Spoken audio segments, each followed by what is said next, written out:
Oh, I'm sorry. I didn't realize that we were rolling. I just got deep in thought. I was kind of thinking.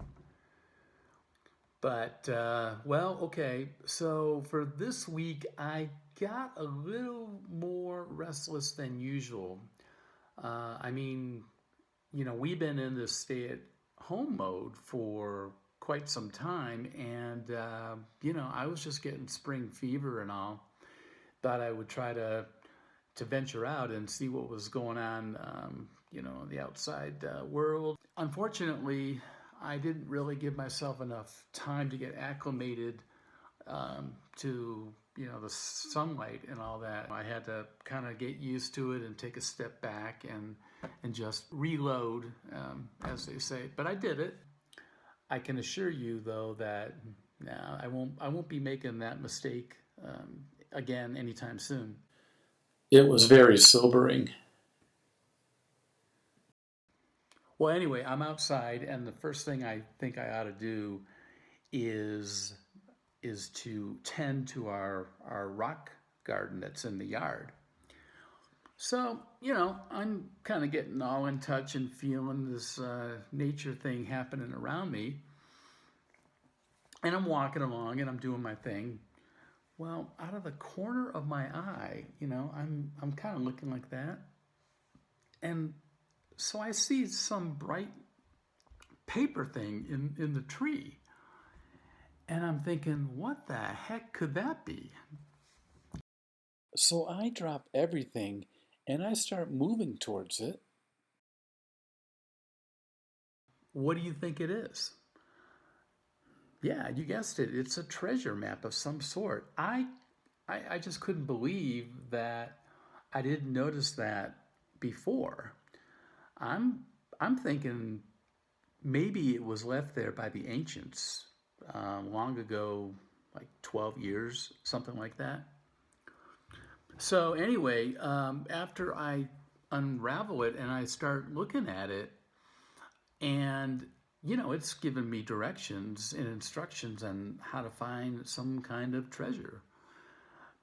And I'm reading it, and I'm all excited, and I'm like, wow, this is incredible. I get halfway through it, and I realize, holy cow, this thing is located in some kind of hole in the ground place on Mars.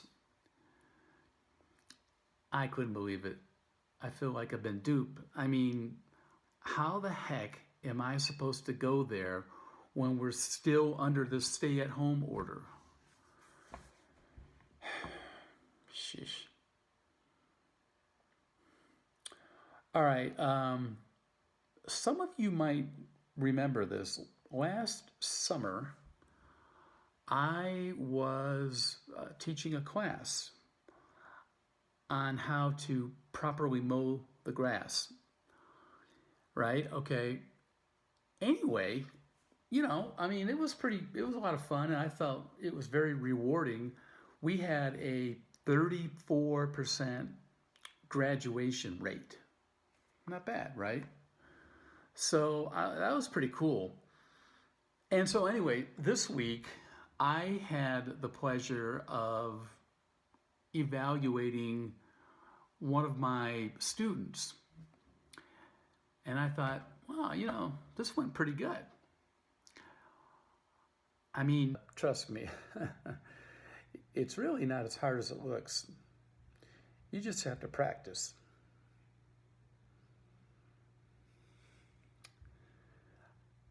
Before we move on to some of the other interesting stories that happened this past week, I'd like to share with you a joke that I heard watching TV this week.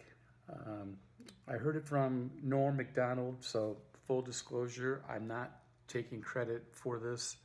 All of the kudos go to Norm and his staff. But I thought it was just hysterical, and you might find it a little funny. So here goes.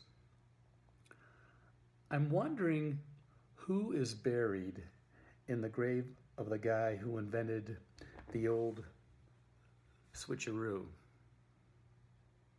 I just thought that was hilarious. Now, some of you may be wondering, through all these weeks while we're trying to endure this crisis, what have I been watching on TV? And the answer may surprise you. While I have a fascinating array of different genres and movie and TV interests, the one thing that struck me this week that I can't get out of my mind is a very touching movie involving a small dog about that big. His name is Benji. And I didn't even know that this existed, so I was thumbing through Netflix shows and I came across it, and Holly and I sat down one evening and we watched it. And let me tell you, it doesn't get much more of a tearjerker than this flick. It was just breathtaking. And I can tell you that near the ending, both of us were, the tears were just flowing down our cheeks. I was trying to find a tissue, but of course there's no paper products to be found anywhere. And, I just grabbed whatever I could find, but,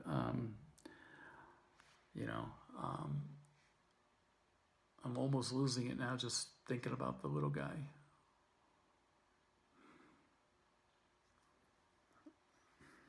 Let's see. So, occasionally I go down into the old man cave and just kind of, get my man thoughts together. So I'm down there.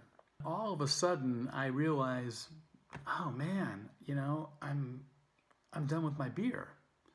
What am I going to do now? I'm all comfortable in my chair, and I didn't really want to have to get up and go to the fridge. It just upsets my whole mojo and stuff. So I'm thinking, wouldn't it be great if the beer would just come to me, just like that? And of course, it doesn't happen that way in life most of the time. So I got to thinking, why not try some of this telekinesis? I guess that's how you pronounce it.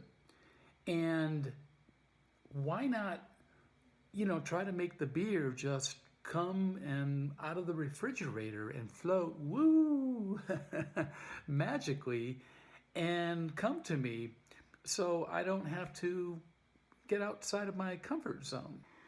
And I come up with some kind of sequencing code. And it's not your, your old, simple, abracadabra and, boobala hoobala. But it's got to be sophisticated enough, yet something that I'm going to remember later on and I don't forget the sequencing code. And I think I got it. And suddenly, I'm not kidding, I'm just blown away. Next thing I know, the fridge door opens up and out comes this ice cold beer of my choice floating in my direction. I was so tickled that I almost, lost my, had an accident in my, where. But man, that was so cool. Until the euphoria, as quickly as it came to me, it just disappeared. Because guess what? I forgot to add in an algorithm in my sequencing code that would open the beer. So, long story short, that was a complete waste of time. Well, I'm sorry to end the week on such a sour note. I hate to be such a downer. Well, maybe next week I'll have more cheery news.